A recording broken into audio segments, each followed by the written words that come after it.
சிவபெருமானை போற்றி புகழ்ந்து பாடும் பெண்களை சிவபெருமான் ஆட்கொண்டால் அவர்களது மனது எவ்வாறு இருக்கும் என்ற நிலையை இந்த திருவெம்பாவையின் 15வது பாடல் அழகாக விளக்குகிறது.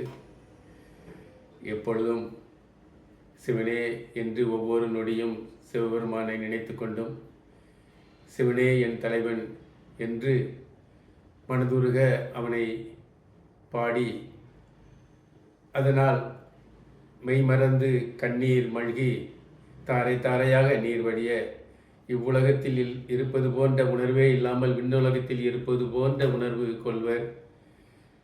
விண்ணுலகத்திலிருந்து எந்த ஒரு தெய்வமும் வந்தாலும் அவர்களை வணங்காமல் சிவபெருமானை மட்டுமே வணங்கி மகிழ்வர்.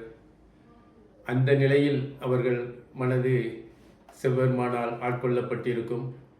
இவ்வாறு ஒவ்வொரு பெண்களின் மனதிலும் சிவபெருமான் ஆட்கொள்ள வேண்டும். அதற்காக நாம் சிவபெருமானை போற்றி பொய்கையில் நீராடி மகிழ்வோம் என்று தோழியர்கள் சொல்வது போன்ற ஒரு அருமையான